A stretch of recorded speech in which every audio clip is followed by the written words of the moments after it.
Radhika college में अपना graduation पूरा करती है। तभी उसकी मुलाकात विपुल से होती है। विपुल बहुत स्मार्ट और माता पिता का आज्ञाकारी बेटा है।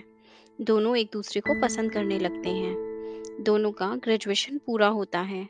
राहुल अपने शहर में जॉब करने लगता है और लड़की भी एक अच्छी जॉब कर रही थी। दोनों ने निर्णय लिया कि अब माता पिता से शादी की बात करने का वक्त आ गया है। लेकिन परेशानी ये है कि दोनों की कास्ट अलग-अलग है। राधिका ब्राह्मण है और विपुल राजपूत। विपुल के समाज में दहेज बहुत जरूरी है, जो कि नकद में होता है।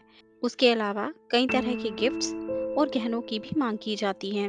विपुल ने राधिका को ये सारी स्थिति स्पष्ट कर दी और कहा कि घर वालों को मनाओ, और अगर तुम सभी मांगे पूरी करवाती हो तो मेरे माता पिता तुम्हें पलकों पर बैठाएंगे।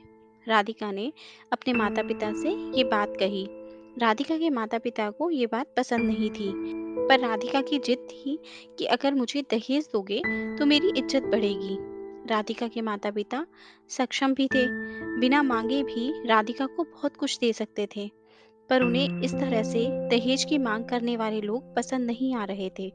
लेकिन माता पिता राधिका की खुशी चाहते थे।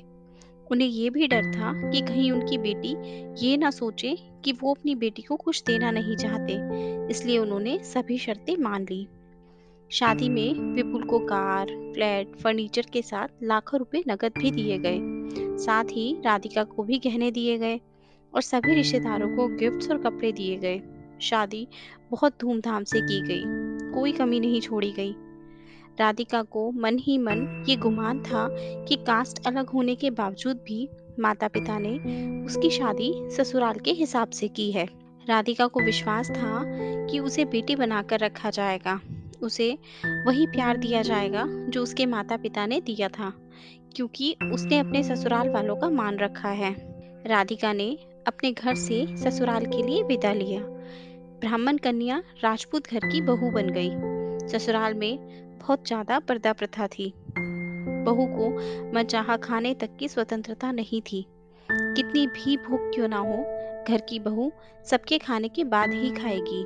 यहाँ तक कि उसे घर के पुरुषों के सामने बैठने तक की इजाजत नहीं थी। राधिका ने इस बात पर ऐतराज दिखाया, पर उसकी किसी ने नहीं सुनी। विपुल ने भी यह बोलकर मुंह फेर लिया कि ये तो परंपरा है। राधिका को जो गुमान था वो धरा का धरा रह गया। उसे अपने माता पिता की बात याद आई। जब उन्होंने उसे समझाया था तो वह उनसे बहुत लड़ी थी। उसने ससुराल में बात करने का फैसला किया। राधिका ने अपने सास ससुर और पति से बात की, लेकिन उन्होंने उसकी एक भी नहीं सुनी और उसे बहुत बेरहमी से पीटा। राधिका ने कभी ऐसा व्यवहार नहीं देखा था। उसे जिस लाए हुए दहेज पर घमंड था, वो चूर चूर हो गया था। राधिका को माता पिता से बात करने में भी शर्म महसूस हो रही थी, और इसी कश्मकश में एक दिन राधिका ने अपने आप को खत्म कर दिया। माता पिता को जब ये पता चला तो उन्हें अपनी गलती का एहसास हुआ कि वक्त रहते समझा होता तो आज बेटी साथ होती। जो लोग दहेज के लिए बेटे की शादी करते हैं, उनकी सोच हर तरह से छोटी होती है।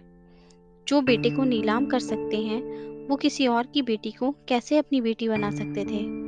दहेज कभी खुशियों की चाबी नहीं बन सकता। ये बात सभी को समझनी होगी। इस दहेज प्रथा की कहानी में आपने पढ़ा होगा कि माता पिता ही नहीं, लड़की की सोच भी दहेज को सपोर्ट कर रही थी। कई बार लड़कियों को दहेज का गुमान हो जाता है, पर जो लोग लोभी होते हैं वो कभी अच्छे नहीं हो सकते, और ये बात सबको समझने की ज़रूरत है। दोस्तों, कहानियाँ जीवन में बहुत मायने रखती हैं। कई बार बड़ी से बड़ी डिग्री भी ज्ञान नहीं देती, और एक छोटी सी कहानी जीवन बदल देती है। तो दोस्तों, आपको हमारी आज की कहानी कैसी लगी? आप हमें कमेंट करके ज़रूर बताएं। हमारे चैनल पर नए हैं तो हमारे चैनल को सब्सक्राइब करें, और ये वीडियो अच्छी लगी हो तो दोस्तों के साथ भी शेयर करें। धन्यवाद।